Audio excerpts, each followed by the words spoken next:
some strange things happened in my childhood home. It wasn't a particularly old house, it was built in the mid-80s, and as far as I know, no one had died there by the time these things started to happen. Nonetheless, it was in a very old part of town, in a part where very dark things happened in the times when Spain governed over our country. Just 1 block away from my house, there once was a former lake where the colonial authorities threw the bodies of a group of slaves that were executed for trying to return to their homes. I don't know if any of you believe in the spiritual sense of the word energies, but I certainly do, and I believe this is a good explanation of the things that happened in my house. Sometime before I was born, my parents were having dinner with my brother and older cousins, who at the time were living in our house because they were in a university in our city. All were having a good time making chatter during dinner when suddenly they all heard the same thing, the strident cry of a baby coming from my brother's bedroom. My mom recalls that it was loud and short, just one single cry that got everyone out of the loop, and as soon as it appeared, the sound was away. The weird thing is, there was no baby living in our neighborhood at the time. Our neighborhood consisted of 12 semi-detached houses, so it's not a far shot to theorize that it could have been a baby that stayed the night in one of our neighbors' houses, but the walls were very well insulated. Also, everyone remembers that the cry wasn't muffled, it clearly sounded as if it was inside of our house. Old TVs tended to turn off by themselves. Also, things used to get lost pretty often, and then they reappeared in the most obvious of places, usually in the places we had searched previously, to the point of exhaustion. My brother blamed the gnomes. A more shocking experience happened to me when I was about 7 or 9 years old. My brother threw a party in our house with a couple of friends from university. I was on our old family computer, probably playing RuneScape, in the same room where the party was going on, and then I heard a woman screaming. It was a friend of my brother's former girlfriend. She stood below the arch that leads to the living room, just in front of the stairs, staring with horror and yelling at an empty space on the wall. She began to cry, and Carla tried to calm her down, but it was in vain.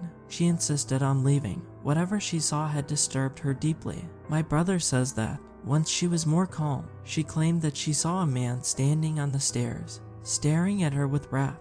It was wearing a long trench coat and a cowboy hat, and everyone seemed to ignore his presence. Everyone but her. The thing that scared the F out of her were his eyes. She claimed that she sensed some kind of ineffable anger in his gaze, and then she was too scared to be in that house. Understandably, she never came back to our house. But there is one thing, one particular encounter I remember the most, as it is the most unbelievable, unexplainable, illogical, and baffling, not just of these stories I have told you, but of my entire life. One night not so distant from the other story, my mom wasn't at home for reasons I don't remember anymore, and my brother had just left for a party at Carla's house. I remember him wearing a black trench coat and a brown leather hat, and so my dad and I were home alone for the night. We were on the couch watching the History Channel, as usual in those years, when it was still half about history and half about aliens, antiquities, and trying to catch Bigfoot only to find nothing at all. All of a sudden, we heard the front door slam shut. We naturally turned our heads, and there he was, a man in a leather trench coat and leather hat. His clothing seemed anachronistic, out of his time. At the moment, I couldn't get a glance of his eyes, as the rim of his cowboy-like hat was tilted down, but I remember he had a 3-day stubble beard and a sharp-faced complexion. He was dressed almost exactly like my brother, and had the exact same beard style. I remember thinking, oh, my brother's home early. Also thinking he was my brother. My father tried to talk to him, but he went directly upstairs, ignoring us completely. In that moment, I could get a glance of his eyes. They felt soulless and human. I could not sense any evilness in his eyes, like Carla's friend claimed it did.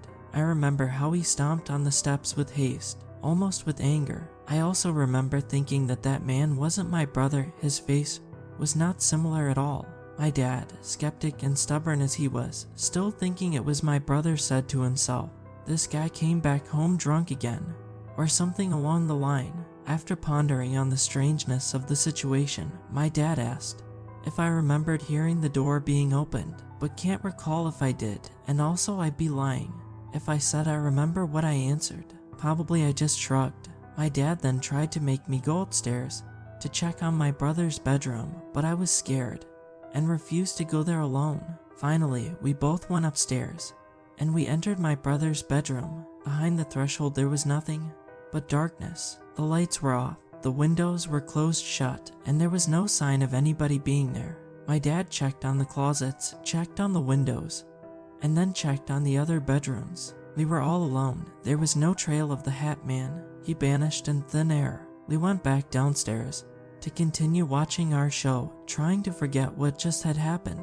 But it simply wasn't possible. The absurdity of the situation didn't make that possible. Shortly after, my brother came back home. My dad questioned him about the whole situation, asking him if he had jumped out of the window or something. My brother denied doing such a thing with an expression of bewilderment on his face. And that was that. We didn't touch the matter, and we moved on with our lives. Some days we would remember while watching a horror movie and say, "Hey, remember the Hat Man?" And time passed, and so on and so forth. At a time I even had forgotten the whole situation for years, and then it simply went back to my head. I remembered the Hat Man just out of the blue.